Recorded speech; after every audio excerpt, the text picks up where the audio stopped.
सांगलीच्या खानापूर तालुक्यातील येरळा नदीच्या पाणी पातळीमध्ये मोठी वाढ, बंद दरवाजे जेसीबीच्या सहाय्याने उघडले। मे महिन्यात झालेल्या पावसामुळे सीना नदी प्रवाहित, सोलापूर आणि धाराशिव जिल्ह्यात झालेल्या मुसळधार पावसामुळे सीना नदी पात्रात मोठी वाढ। जालन्याच्या परतूर तालुक्यातील सावरगाव बुद्रुक गावातील गौतमी नदीला पूर, पुराच्या पाण्यातून नागरिकांचा जीवघेणा प्रवास, तर सावरगाव बुद्रुक गावचा संपर्कही तुटला।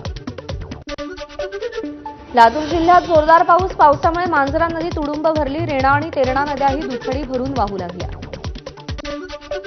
कोल्हापूर जिल्ह्यातील पंचगंगा नदीच्या पाणी पातळीत वाढ, गेल्या 24 तासात झालेल्या मुसळधार पावसानं पाणी पातळी 20 फूट 3 इंचावर, तर पंचगंगा घाट परिसरात अनेक मंदिरं पाण्यात आली। साताऱ्याच्या माण तालुक्यातील दहिवडीसह म्हसवड परिसरात जोरदार पाऊस, ब्रिटिशकालीन राजेवाडी तलाव ओव्हरफ्लो, माणगंगा दुथडी भरून वाहिल्यानं हा तलाव पूर्ण क्षमतेनं भरलाय। गुहागरमध्ये सोसाट्याच्या वाऱ्यासह तुफान पाऊस, वादळात अनेक भागात झाडांची पडझड, गुहागरसह चिपळूणमध्ये सुद्धा विविध भागात सोसाट्याचा वारा। नागपूरमध्ये दमदार पावसाची हजेरी, चाकरमान्यांची कसरत, मात्र पावसामुळे नागपूरकरांना उकाड्यापासून दिलासा।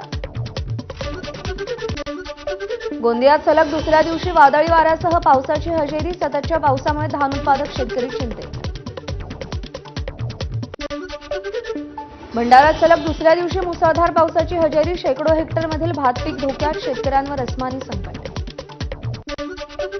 लातूर जिल्ह्यात अवकाळी पावसाचा टोमॅटो, कांदा पिकांना फटका, हातातोंडाशी आलेला घास निसर्गानं हिरावला, शेतकरी हवालदिल, खरीपाच्या पेरणीपूर्वी शासनानं आर्थिक मदत करण्याची मागणी।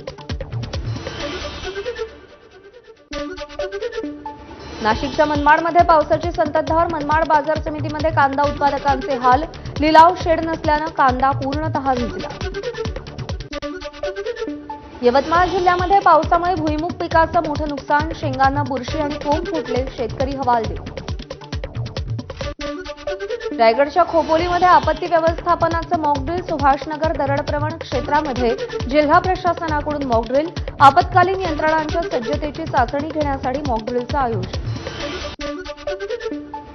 पालघरमध्ये आपत्ती व्यवस्थापन प्राधिकरणाकडून समुद्रकाठावरील 10 ठिकाणी रोबोट बोटींचं वाटप केलं जाणार, पाण्यात बुडत असलेल्या व्यक्तींना वाचवण्यासाठी रोबोट बोट वरदान ठरणार असल्याची आपत्ती व्यवस्थापनाची माहिती।